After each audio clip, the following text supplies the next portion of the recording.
GeM TV நேயர்களுக்கு அன்பார்ந்த வணக்கம். இன்னைக்கு நம்ம கூட அஸ்ட்ராலஜர் ரேவதி ராஜேஷ் கண்ணா இருக்காங்க. வணக்கம் மேம். வணக்கம் மேம், பொதுவாக நம்ம மனசுக்குள்ள இருக்கக்கூடிய அந்த அதிக எண்ணங்கள் தான் வந்து நமக்கு ட்ரீமாக வருமா, இல்லை நமக்கு நடக்க போகிற விஷயங்கள்ல ட்ரீமில் காமிச்சு கொடுக்குமா?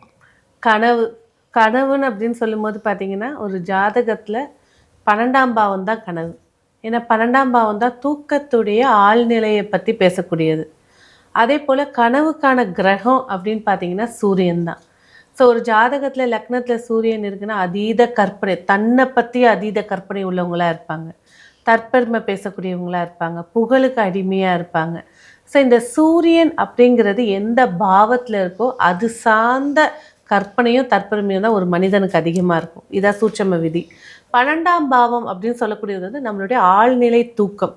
இப்போ ஒரு ஜாதகத்தில் 12ல் வந்து ராகு இருக்குது அப்படின்னு வச்சுக்கிட்டிங்கனாக்கா, அவங்க சப்கான்ஷியஸ் மைண்டில் யாரோ துரத்துற மாதிரி, யாரோ கத்தி எடுத்து குத்துற மாதிரி, பாம்பு சுற்றி வந்த மாதிரி, ஏதோ ஒரு குரூப்பில் மாட்டிக்கிட்ட மாதிரி, இந்த மாதிரி ரொம்ப எக்ஸ்ட்ரீமாக இருக்கக்கூடிய கனவுகள் தான் வரும்.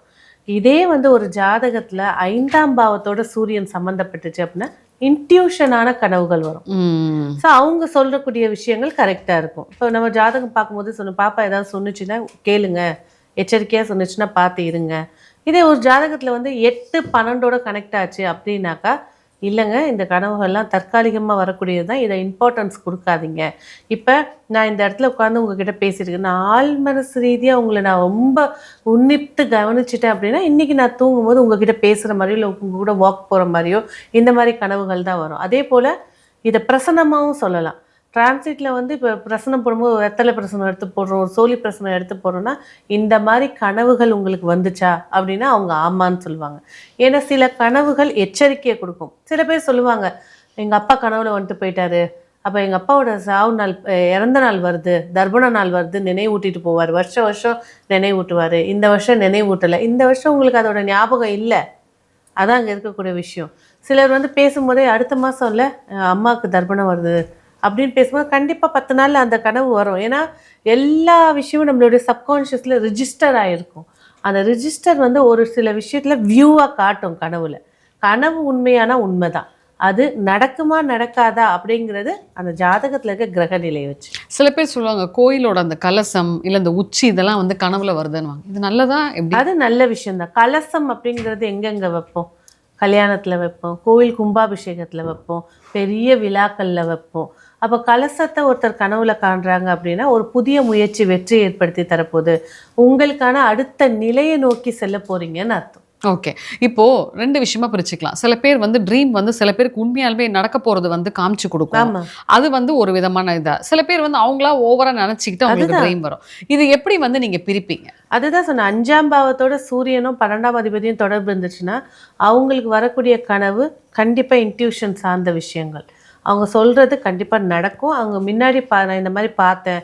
இதில் வந்து பார்த்தீங்கன்னாக்கா வாராகி தான், சொப்பன வாராகினே ஒருத்தி இருக்கா.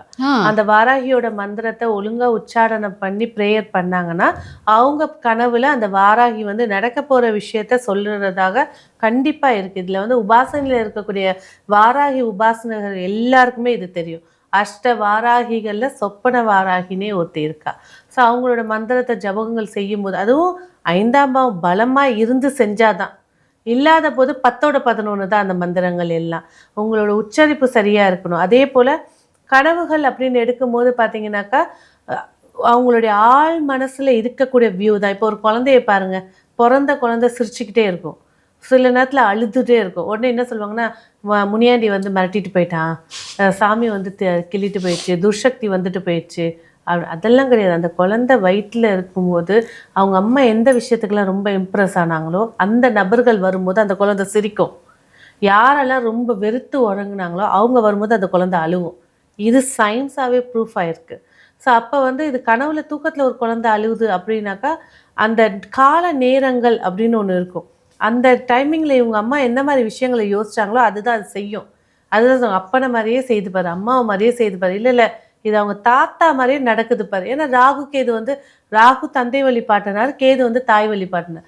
லக்னத்தில் எந்த கிரகம் இருக்கோ, சந்திரனோட எந்த கிரகம் இருக்கோ அந்த உறவோட ஆக்டிவிட்டீஸை தான் அந்த குழந்தை பண்ணும். ஓகே. இப்ப நீங்க சொல்றீங்க இல்லையா, இந்த மாதிரி 5ஆம் இடம் வந்து அப்படின்ட்டு. ஒரு ஜாதகருக்கு வந்து 5ஆம் இடம் பவர்ன்றத எப்படி கண்டுபிடிப்பீங்க? 5ஆம் அதிபதி அப்படின்னு எடுக்கும்போது பார்த்தீங்கன்னாக்கா, யார் இருக்கு இப்போ ஃபார் எக்ஸாம்பிள் ஏன் சூரியன் எல்லாத்துக்கும் கனவுக்கு, வளர்ச்சிக்கு, வெற்றிக்கு சொல்றோம். காலபுருஷனுக்கு 5ஆம் அதிபதி சூரியன். அதனால தான் அத எடுத்து பேசுறோம். அப்போ ஒவ்வொரு லக்னத்துக்கும் 5ஆம் அதிபதி எப்படி இருக்காங்க? கேந்திரத்தில கேந்திரம்னா 1, 4, 7, 10. திரிகோணம்னா 1, 5, 9. இந்த ஸ்தானங்கள்ல இருக்காங்களா? 2ஆம் இடத்துல இருக்காங்களா? பலமா இருக்காங்க. 2, 11 பலமா இருக்காங்க. ஃபர்ஸ்ட்டு சொன்ன மாரி தான் உபஜயஸ்தானம் 3, 6, 10, 11ல இருக்காங்களா? பலமா இருக்காங்க. 6, 8, 12ல போயிட்டா, அவங்களுக்கு புத்தியே வேலை செய்யாது. தாமத குழப்பவாதி. தானும் குழப்பிட்டு மத்தவங்களும் ஏன்னா 5ஆம் பாவம்னு எடுக்கும்போது பார்த்தீங்கன்னா, குலதெய்வம், இஷ்ட தெய்வம், அதே போல உங்களுடைய புத்தி, ப்ரெசன்ஸ் ஆஃப் மைண்டு, உங்களோட காதலையும் வெளிப்படுத்தும். உங்களோட ஹாபீஸையும் வெளிப்படுத்தும். அப்போ அந்த அந்த பாவாதிபதி ஒரு ஜாதகத்துல வீக் ஆயிடுச்சு.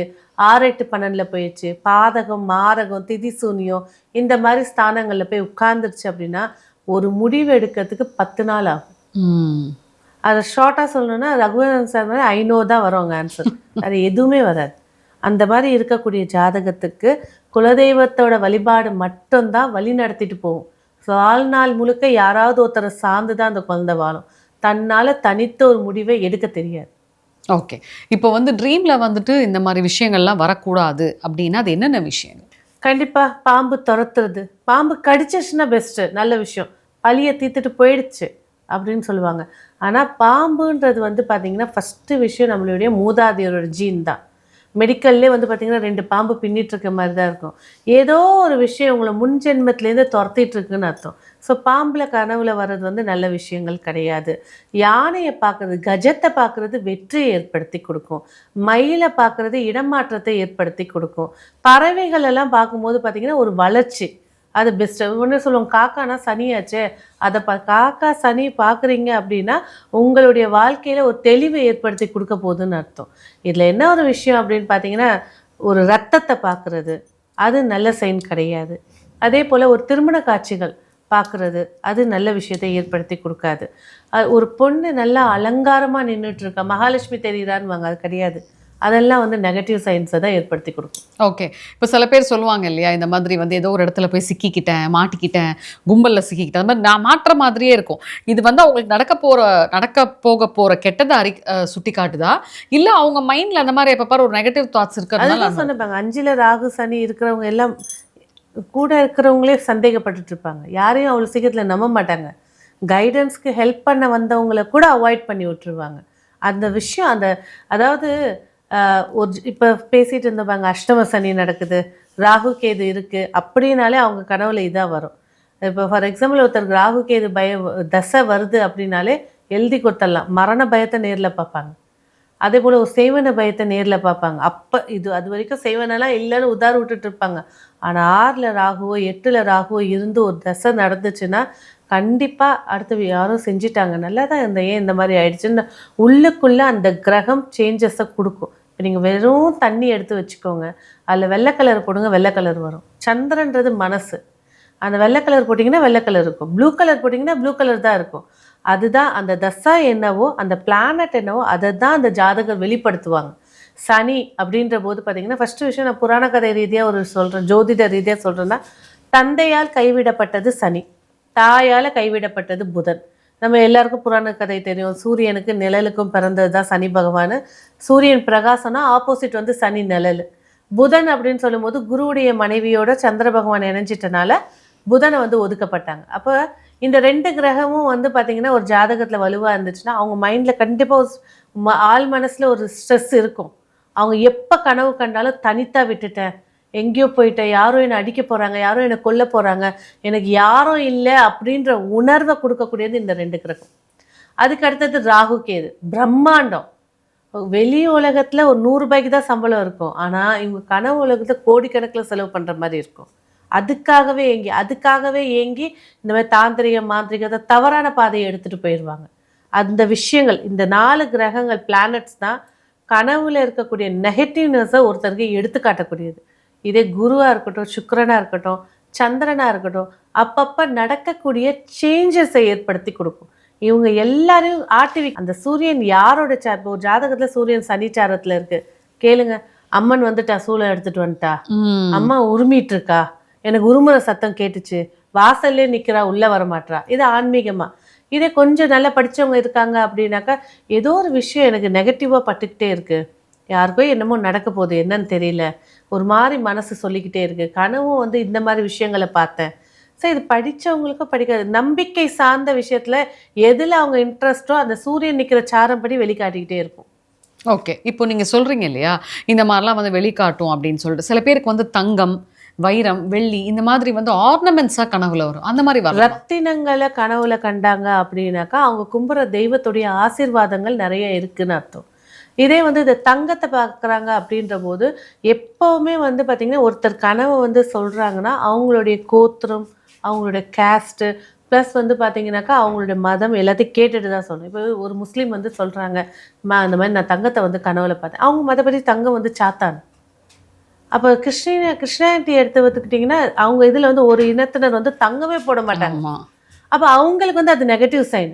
நம்மளுக்கு வந்து பார்த்தீங்கன்னா நம்ம தெய்வத்துக்கே பூரண அனுகுதி சொல்லி தங்கத்தை போட்டு அந்த தண்ணியை தான் ஊற்றி அபிஷேகம் பண்ண. உங்களோட மதத்தின் படியும் எடுத்து தான் நம்ம பேசணும். அப்போ தங்கம்னு எடுத்துக்கிட்டிங்கனாக்கா இவங்க கேஸ்ட் படி அது சாத்தா, இவங்க கேஸ்ட் படி அது தெய்வீகம். அப்போ அவங்களோட விஷயத்தைப்படி தான் நம்ம எடுத்து சொல்ல முடியும். அதே மாதிரி வந்து தண்ணியை வந்து ட்ரீம்ல பார்க்கலாமா? தண்ணியை பார்க்கும்போது பார்த்தீங்கன்னா ஒரு ஒரு வம்சம் தலைக்க போகுதுன்னு அர்த்தம். வீட்டில் ஏதாவது சின்ன பொண்ணுங்க இருக்குது, 10 வயசு 11 வயசு இருக்குன்னா வயசுக்கு வர போகிறாங்கன்னு அர்த்தம். அந்த தண்ணிங்கிறது வந்து கர்ப்பப்பை மலர்றதை சுட்டி காட்டும். தண்ணி அழைச்சிட்டு வருது, கடல் பொங்கி வருது அப்படின்னா வீட்டில் ஒரு திருமண நிகழ்ச்சி ஏற்படுத்தி கொடுக்க போது, ஒரு வம்சம் வந்து வளர்ச்சி ஏற்படுத்தி கொடுக்க போகுது அப்படிங்கிறத காட்டுவாங்க. ஓகே. அதே மாதிரி வந்து சில பேருக்கு வந்துட்டு இந்த எப்படி சொல்றது, நெஸ்ட் கனவுல வரும். காக்காவோட கூடு, குருவி கூடு வரும், இல்ல பாம்பு புத்து மாதிரி வரும். இதெல்லாம் என்னது? பாம்பு புத்து மாதிரி வரக்கூடியது வந்து அவங்களுக்கு வந்து மெடிக்கல் ரீதியாக ஒரு ஸ்கின் அலர்ஜி ஏற்படுத்தி கொடுக்க போது, மூதாதையர் வழியாக ஒரு பிரச்சனையை ஏற்படுத்தி கொடுக்க போகுதுன்றதை சுட்டி காட்டும். இந்த பறவை கூடுகள் இதெல்லாம் பார்க்கும்போது பார்த்தீங்கன்னாக்கா அவங்களுக்கு இடம் வாங்கக்கூடிய ஒரு எண்ணத்தை மேலோட்டி கொடுக்க போது, அதுக்கான முயற்சிகள் வெற்றியை தரும்ன்றது அர்த்தம். ஓகே. இப்போ ட்ரீம்ல சில பேர் சொல்லுவாங்க, நான் ட்ரீம்ல பார்த்ததே நேர்ல பார்க்குறேன் அப்படின்வாங்க.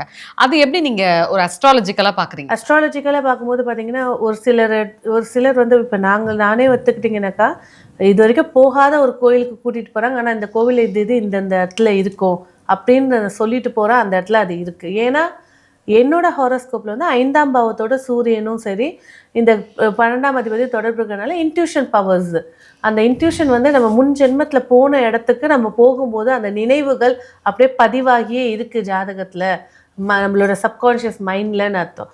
பொதுவாகவே 5, 6 ராகு கேதுக்கள் இருந்தாலே, ராகு இருந்தால் கேது கூட இல்லை, ராகு இருந்தாலே அவங்களோட ஹாரோஸ்கோப் ரீதியாக முன்ஜென்ம கனெக்ஷனும் இருக்கும். அதே போல் சில விஷயங்கள் வந்து நடக்கக்கூடிய விஷயங்கள் அவங்க எடுத்து சொல்லவும் செய்வாங்க. இப்போ உங்களுக்கு வந்து கெட்ட விஷயங்கள் ஆரம்பிக்க போகுது, துர்சக்தி உங்களை தொடர்ந்துன்னா என்ன மாதிரியான ட்ரீம்ஸ் வரும்?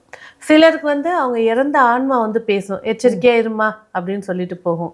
அதே நேரத்தில் வந்து சிலருக்கு வந்து பார்த்திங்கன்னா எந்த விஷயத்தை அவங்க ரொம்ப இம்பார்ட்டன்ஸ் கொடுக்குறாங்களோ, ஃபார் எக்ஸாம்பிள் எனக்கு வீடு கட்டுறது தாங்க பெரிய இது, அந்த வீடு இடிஞ்சு விழுறது, வீட்டு சார்ந்த துரோகங்கள், பேச்சுவார்த்தைகள், அந்த மாதிரி விஷயங்கள் கனவுல வந்து தோணும்.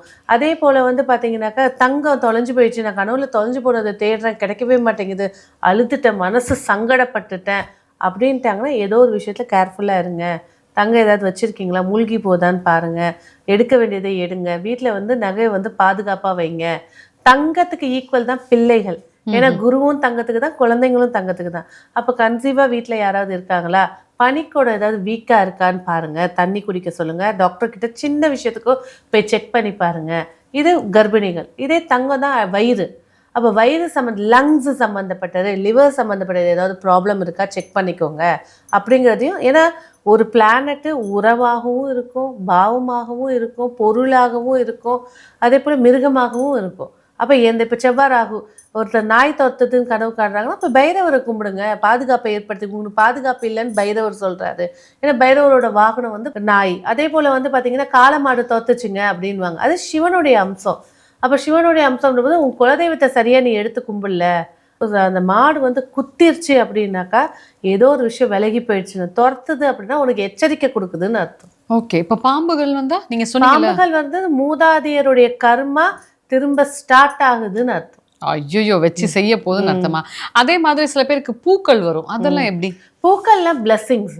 பூக்களோட விஷயங்கள் எல்லாம் பூ வாடி போச்சு, கசங்கி போச்சு, பூவை ஒருத்தர் எடுத்து நெருப்புல போட்டுட்டாங்க, இந்த மாதிரிலாம் பார்க்கும்போது ஒரு ஒரு தம்பதியரோட வாழ்க்கை கசப்ப ஆரம்பிச்சிருக்கு அப்படின்றத சுட்டி காட்டும். இதே பூ நல்லா மலர்ந்து இருக்குங்க, அரோமாவாக இருக்குது, வாசனையாக இருக்குது, நாங்கள் உட்கார்ந்துருந்தேன் அப்படின்ற போது ஒரு தம்பதியர் அந்யோன்யம் இல்லாதவங்க சேர்ந்து இருக்க போகிறாங்க, மகிழ்ச்சி ஏற்படுத்தி கொடுக்க போகுதுன்னு அர்த்தம். தாம்பத்தியத்தை சொல்லக்கூடியது மலர்கள், இறைவனுடைய ஆசீர்வாதத்தை சொல்லக்கூடியது மலர்கள், அதே போல் ஏஞ்சல்ஸோட பிளெஸ்ஸிங் சொல்லக்கூடியதும் மலர்கள் தான். சில பேருக்கு ட்ரீமே வராது, அது எப்படி? இந்த விஷயத்த அவங்க சப்கான்ஷியஸில் எடுத்துக்கிறதே இல்லைன்னு அர்த்தம். யாரை பற்றியும் கவலையும் இல்லை, தன்னை பற்றியும் கவலை இல்லை, எந்த ஒரு விஷயத்துக்கும் ரிஸ்க் எடுக்கவே மாட்டாருன்னு அர்த்தம். அது நல்லதா கேட்டதா? ஸ்மூத்தாக போகும், ஒரு அட்டண்டன்ஸில் வாழுவாங்க அவங்க. நான் வீடு கட்டி இப்போ ஒருத்தர் இருக்காங்க அப்படின்னா, இப்போ கல்யாணம் ஆகுதுன்னா என்ன சொல்லுவாங்க, வீடு கட்டணும், ஒரு கார் வாங்கணும், சொத்து சேர்க்கணும், பிள்ளைகளுக்கு எல்லாத்தையும் சொல்லிக்கணும், நல்ல கல்வி இந்த கனவுகள் இல்லாதவங்க கை ரேகை பார்த்தீங்கன்னா வெளிப்பாக இருக்கும், ரேகையே தெரியாது. அவங்களோட மைண்ட் வந்து பார்த்தீங்கன்னா எந்த ரிஸ்க்கும் கிடையாது, என் வேலை கரெக்டு, இதான் வேலை, அட்டென்ஷனா எடுத்து கொடுத்துட்டு அமுச்சிக்கிட்டே இருப்பாங்க. ஆனால் அவங்களுக்கும் கனவு வரும், சில காலங்களில் கண்டிப்பாக வரும். ஓகே. இப்போ சில பேர் வீட்டில் சொல்லுவாங்க, சென்ட் ஸ்மெல் வருது, சரக்கு ஸ்மெல் வருதுன்னா ஒரு செகண்ட் அந்த ஸ்மெல் வந்துட்டு போகும். அது என்னது? அது அது வந்து பார்த்தீங்கன்னாக்கா இந்த ஆத்மாக்கள் நம்ம வணங்கக்கூடிய தெய்வங்கள், அதாவது தவசம் கொடுக்கக்கூடிய தெய்வங்களாக இருக்கட்டும், அதே போல் குலதெய்வத்துடைய கணங்கள். இப்போ காளியை கும்பிட்றாங்கன்னா பேய், பிசாசு, வேதாளம் இதெல்லாம் தான் வந்து நம்மளுக்கு இன்ட்யூஷனை கொடுக்கும். இப்போ ஒரு வீட்டில் வந்து ஒரு இறப்பு நடக்க போகுது அப்படின்னாக்கா, இந்த துணியை வந்து நல்லா அலசிட்டு அப்படியே ஒரு கவரில் கட்டி வச்சுட்டா ஒரு குப்புன்னு ஒரு நாற்றம், அந்த நாற்றம் கண்டிப்பாக வரும். அதை கவுள்னு சொல்லுவாங்க அந்த ஸ்மெல்லை. அந்த ஸ்மெல் வந்து திடீர்னு வந்து அடிச்சுட்டு போகும். அது அடிக்கிட்டு அப்படின்னா வீட்டில் வந்து இறப்பு சார்ந்த கண்டங்கள் இருக்குது அப்படின்னு அர்த்தம். திடீர்னு ஒரு அரோமா வாசனை வரும், தெய்வம் வீட்டுக்குள்ளே சூழ்ந்து போயிருக்கு அப்படிங்கிறது அர்த்தம். அதே போல் வந்து இந்த அத்தர், சாண்டல் அத்தர், இந்த மாதிரி அரோமாக்கள் வரும்போது நம்ம கும்பிட்ட மகான்களுடைய பிளெஸ்ஸிங்ஸ் கிடைக்குது அப்படிங்கிறது அர்த்தம். ஆனால் இதில் வந்து சில நேரத்தில் வந்து இந்த ப்ளீடிங்கோடைய ஸ்மெல்ஸ் வரும். அதெல்லாம் வந்து நம்ம வீட்டில் வளரக்கூடிய பசங்களுடைய ஆக்டிவிட்டீஸை செக் பண்ணிக்கோங்க அப்படிங்கிறத சுட்டி காட்டும். ஸோ நிறைய விஷயங்கள் ட்ரீம்ஸ் பற்றி ரொம்ப அழகாக சொன்னீங்க மேம். நன்றி. நன்றி.